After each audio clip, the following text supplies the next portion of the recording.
saíram línguas repartidas como que de fogo, que repousou sobre cada um deles que estava ali, e eles foram cheios do Espírito Santo de Deus.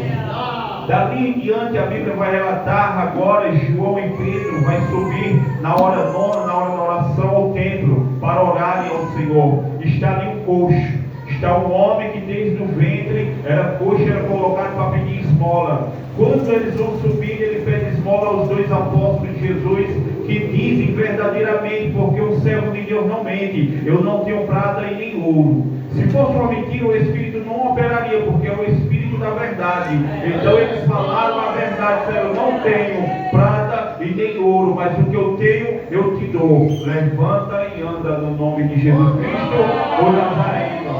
Ele estende a mão e levanta aquele coxo, ele salta e começa a louvar e agradecer ao nome de Deus e entra no tempo de Deus. Aí a Bíblia vai dizer que começa a inveja, começa perseguições, começa os fariseus, os saduceus, os doutores da lei, perseguir agora os discípulos. Começa agora a ter a perseguição para os discípulos, assim como foi com Cristo. Quando os discípulos começam a operar pelo nome de Jesus, eles é levado, açoitado e é proibido deles ensinarem ou pregar ou falar o nome de Jesus. A Bíblia vai relatar que eles saem alegres, eles saem contentes, porque foram dignos de padecer pelo nome de Jesus. Eles saíram regozijados porque foram açoitados pelo nome de Jesus. Penso eu que eles estavam dizendo, nós só apanhamos porque nós somos imitador dele. Nós só apanhamos porque nós se parecem com ele. Nós só sofremos esse chicotado porque nós estamos no mesmo caminho que ele estava. Então eles se alegraram. Estamos no caminho certo. Estamos servindo da maneira certa.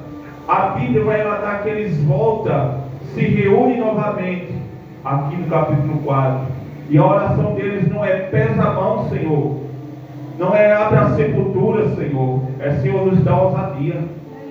Olha a ameaça que eles nos ameaçaram, mas nos dá ousadia, porque nós não vai parar. Aleluia. Nós não vai negar teu nome. Nós não vai cessar de pregar. Nós não vai cessar de ensinar. Nós não vai cessar de ir nas casas levar teu nome, nem na sinagoga e nem no templo. Eles podem ameaçar, podem nos injuriar e perseguir, prender ou açoitar até apedrejar, mas nós não vai parar de pregar. Nós só te pedimos ousadia. Nos dá ousadia, Senhor, porque nós vamos enfrentar leões na arena, nós vamos enfrentar a crucificação, nós vamos enfrentar a espada, nós vamos enfrentar os açoites, as pedradas e as perseguições e as cadeias. Nos dá ousadia, porque nós vamos pregar a mensagem, nós vamos levar o Evangelho.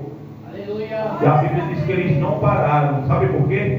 Porque eles não olhavam o Evangelho como um púlpito para pregar, para mostrar. Eles olhavam o Evangelho como a graça salvadora. Eles diziam, esse Evangelho me alcançou através de Cristo, dando a sua vida, e se eu der a minha e enfrentar, eu vou ganhar mais uma alma, mais outra alma, mais outra vai ser salvo em outro caminho. E assim a igreja começou a crescer nos tempos da igreja primitiva, porque eles não pararam, eles pregaram. A Bíblia diz que com essa oração a casa moveu-se e todos foram cheios do Espírito Santo. Mas não já eram, eles não já tinham recebido, eles já eram cheios do Espírito, mas foram de novo. A Bíblia diz que eles foram cheios do Espírito Santo, foi reforçado. Receberam mais revestimento, porque buscaram. Muitas das vezes os crentes param, porque no meio da trajetória, com os açoites, com as surras, com as perseguições, eles não vão orar para pegar mais revestimento, para receber mais no céu. Eles vão ficar pensando na perseguição, na calúnia e nos açoites. Já começa a desmorecer, não tem mais bom ânimo no Evangelho, e quando nós vamos olhar, está desviado, está afastado do caminho, porque ele não dobrou o joelho, não foi apresentar a causa a Deus. Veja o rei.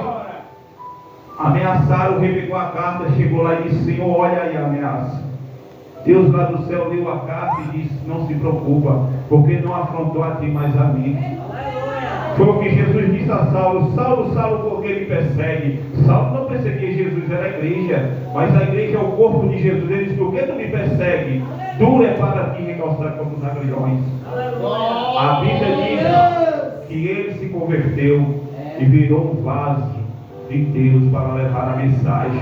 Foi outro que padeceu pelo Evangelho e não negou, não parou, não desistiu, não esmoreceu. Eles contristados, mas nunca abalados, nunca desanimados. Muitos açoites, muitas pedradas, muitos naufrágios, muitas vezes com fome, em perigo da minha gente, dos rios, mas nunca parava. Sempre estava de pé, sempre olhando para o alvo, que era Cristo, enfrentando os judeus, enfrentando os gentios, enfrentando Roma, prisões, mas sempre olhando para Cristo, sempre olhando para o alvo, sempre olhando para a palavra, porque Abraão foi do mesmo jeito. A Bíblia diz que se ele olhasse para outra pátria, se ele teria voltado para trás, mas ele olhava para aquela que não foi a mão de homem que construiu, mas eternas nos céus, a pátria celestial. Por isso que Abraão foi até o fim e foi chamado pai da fé e amigo de Deus. Assim foram os discípulos, assim foram os apóstolos.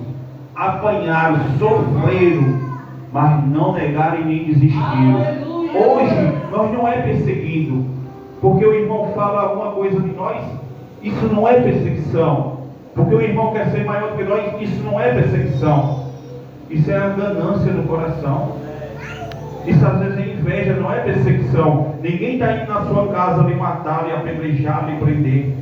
Hoje o Evangelho está mais fácil para nós, mas mesmo assim vemos muito caindo na caminhada, porque tem que imitar os apóstolos, como Paulo disse: sede meus imitadores, como sou imitador de Cristo. Jesus, ele mandou nós tomar a cruz, ele disse: aquele que quiser vir após mim, estou indo primeiro, você vai vir após, tome a cruz e me siga. Renuncie-se a si mesmo. Se você não renunciar a sua vida, você não consegue passar os açoites e as pedradas. Você não consegue louvar a Deus dentro da prisão, como Paulo e Silas louvou a Deus. Eles estavam presos, tinham sido açoitados. Sabe por quê? Porque ele disse que no nome de Jesus sairia o espírito de adivinhação. Por causa de uma libertação, eles foram levados para a prisão, mas lá estavam louvando. Os pés presos por milhões, as costas todas açoitadas, mas eles começaram a louvar e agradecer o nome de Jesus, como foi dito: todo ser que tem fôlego, louve ao nome do Senhor. Não é dizendo quando você estiver bem, louve ao Senhor, quando você estiver prosperando, louve ao Senhor. Não, todo ser que tem fôlego, mesmo doente, passando prova, tribulação, aflição, louve o nome do Senhor. Foi o que nossos irmãos fizeram, louvaram a Deus. E a Bíblia diz que eles saíram pelo mundo com ousadias, cheios do Espírito Santo, pregando a boa nova do Evangelho. E a Bíblia diz que todos os dias Deus acrescentava à igreja aqueles que se haviam de se salvar, porque ele tinha homens guerreiros pregando as boas novas, enfrentando e levando a salvação de Cristo Jesus. Eles não pararam, eles continuaram, mesmo sofrendo. Se você ler as Escrituras Sagradas, você vai ver que o relato dos apóstolos é sofrimento, é perseguição. Paulo, ele diz que foi o que mais sofreu, é o apóstolo abortivo, é o menor, mas o que mais sofreu pelo reino dos céus. Ele diz: carrego em mim as marcas de Cristo. O meu corpo está cheio das marcas de Cristo. E as marcas de Cristo é aflição, é perseguição, é injúria, é calúnia. Mas quando tudo isso acontecer, alegrai-se, porque é grande o vosso galardão no reino dos céus. Mateus capítulo 5, Jesus nos diz: quando nós estamos passando por esses momentos, não é porque tem coisa errada na nossa vida, é porque a nossa luz está verdadeiramente brilhando, porque nós agora somos a luz do mundo. Agora nós somos os cristãos na terra. Não é nada errado quando nós estamos sendo caluniados, quando tem pessoas se levantando contra nós, porque nós estamos marchando no caminho certo. É porque nós estamos levando as boas novas. É porque nós não estamos negando Cristo Jesus. Por isso que acontece. Se nós conseguíssemos ver com os olhos espirituais, você via aquela pessoa que lhe calunia com o espírito imundo, manipulando ela. Você ia ver o inferno trabalhando, as legiões trabalhando. Aí Paulo disse: não luta com carne e nem com sangue. Aí Pedro foi lá e disse: Senhor, olha as ameaças. Ele não brigou, ele não lutou com carne, ele foi lá.